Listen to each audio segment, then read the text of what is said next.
This is Jarrod Horak, and in this horse racing video, I will analyze the Grade 2 $300,000 Rachel Alexandra Stakes at Fairgrounds on Saturday, February 15th. This is a Kentucky Oaks 2025 points race, and through the first 17 races on my Road to the Oaks video series, my top choices have 9 wins, 3 runner-up finishes, and a show finish. Now, one of my top choices scratched out of this series, so I'm officially 9 for 16 on the Road to the Oaks. Now, I posted my Risen Star Stakes video on Monday. That was part of my Road to the Kentucky Derby video series. You can watch that one now on my channel. And then on Wednesday and Thursday on my channel, my Derby and Oaks video series will continue with the Sunland Derby and Sunland Oaks at Sunland Park. And those races will be run on Sunday, February 16th. Now, this Saturday, February 15th, I am offering full card analysis at Santa Anita and Fairgrounds. And that Fairgrounds Risen Star Stakes Day program has 14 races.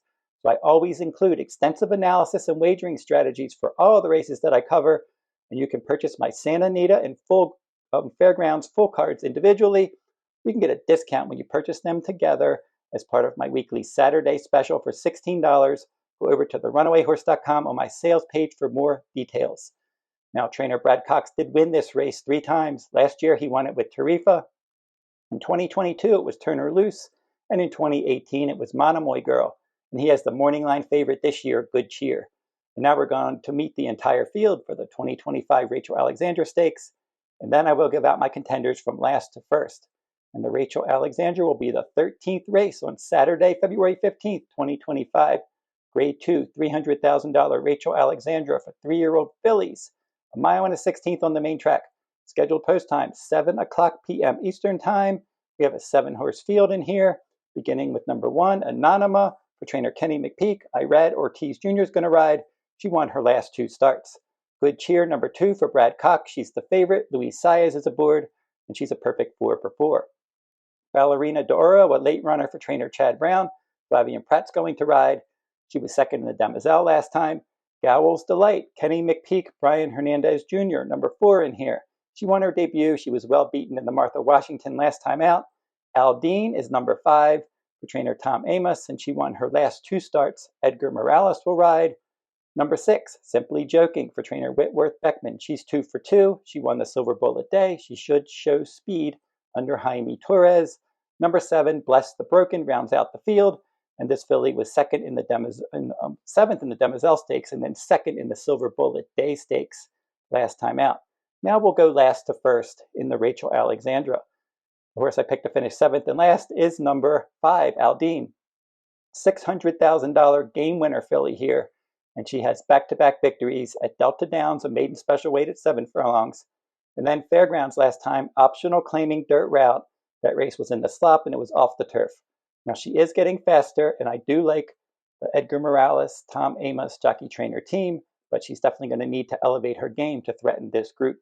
The horse that I picked to finish 6th is the 4, Gowells Delight. Now she stalked inside in her maiden win, and that was a big win that day. That was a dirt route race on December 26th. And that day she had Lasix. She was 14 to 1. Then last time she ended up finishing a well-beaten 4th in a 5-horse field. She was 4 to 1 odds in the Martha Washington Stakes last time. So she still needs to prove herself in the stakes ranks. The horse that I picked to finish 5th is number 7, Bless the Broken. Now, she looked good in her debut. That was 4.5 furlongs at Evangeline Downs last summer when she won that race by 10 lengths. And then she competed in 4 dirt route races since that race, and she did finish 2nd in 2 of those races. Now, she rallied from last in a 6-horse field to finish 2nd in the Silver Bullet Day last time out. So she's going to try to get involved from off the pace from that outside post. The horse that I picked to finish 4th is the 6, Simply Joking. Now, she debuted in a stakes race, so they knew that she was good. That was the Letellier Memorial, 6 furlongs, and then she rallied to win that race by a neck. Then she stretched out in distance, and she was the favorite in the Silver Bullet Day. That was 1.70 miles in the slop on January 18th, and she just got out there. She controlled the pace, and she won that race by 2.5 lengths. So she's going to impact the pace in here. She could be the one to catch, but I think this is a deeper field than she faced last time. The horse that I picked to finish 3rd is number 1, Anonima, and she improved her speed ratings in all 4 starts for Kenny McPeak, so she is getting better. Now, she did defeat her stablemate Take Charge Milady in a maiden special weight dirt route at Oaklawn on December 20th, And that one did win her last 2 starts, including the Martha Washington Stakes as my top choice on January 25th. And then this filly last time out defeated Untappable Stakes show finisher California Sunset. That was a fairgrounds optional claiming dirt route on January 19th, and she did have Lasix that day. She doesn't have Lasix in here. She figures to save ground. She'll probably stalk the pace under Irad Ortiz Jr. The horse that I picked to finish second is the most likely winner on the paper. In the paper race, that's number 2, Good Cheer. For trainer Brad Cox, I mentioned that he's won this race 3 times, including last year's winner, Tarifa. And this filly was a perfect 4 for 4 last year, and she won those races by a combined 32.5 lengths. So this is her first start since making the grade and winning her first graded race in the Grade 2 Goldenrod, a Kentucky Oaks points race at Churchill.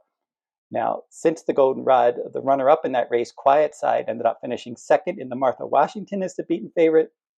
And the distant show finisher in the Goldenrod, Eclatant, was a next out stakes winner as my top choice in the Grade 3 forward Gal last time out. So Luis Saez is going to ride. He's 3 for 3 with her. She should stalk the pace, and she's clearly the one to beat on paper. I'm going to go with number 3, Ballerina d'Oro. Now, 2 of the fillies in this race are part of my Kentucky Oaks Fabulous 5 fillies, and you can read my Kentucky Oaks blogs each week at the runawayhorse.com on my Kentucky Oaks page there. And I'll have in the description in this video, I'll put a link to that page so you can read those blogs if you're interested. Now, as I said, Good Cheer and Ballerina d'Oro are both on my Oaks list, and I'm going to go with Ballerina d'Oro number 3 as my top choice in here. I do think that she does want more ground, though. I think 1 mile and 1/8 and more is probably best for her. And she's one that I'm looking for to run better in longer races, but I was really impressed with her last effort. Now, she did rally to break her maiden as the favorite in a turf route race at Kentucky Downs second time out. And then she broke slow, and she finished 8th in an 11-horse field in the Grade 2 Jessamine at 1 mile and 1/16 on turf at Keeneland in her first start against winners. Then Chad Brown moved her to the main track. And then she really ran well that day in the Grade 2 Demoiselle on December 7th. She ran on strongly to finish a clear second. The winner there was Muhimma, my top choice. And Muhimma was just out there controlling the pace in that 1 mile and 1/8 race. And as I said, that was at 1 mile and 1/8. And that was a Grade 2. And Muhimma was the controlling speed and the favorite. But Ballerina d'Oro added blinkers, and she rallied from last place in a 10-horse field from post 10. And she was 6 3/4 lengths in front of the show finisher, which was Liam in the Dust that day. So Ballerina d'Oro, huge effort there.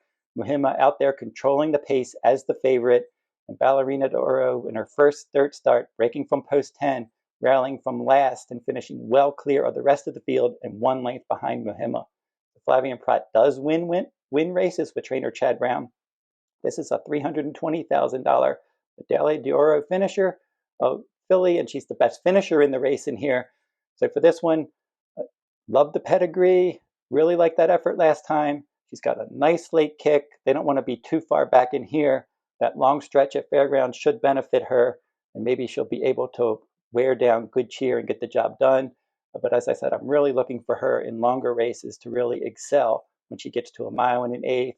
And even later this year, this summer, races like the Alabama at 1 mile and 1/4, I think it's going to be right in her wheelhouse.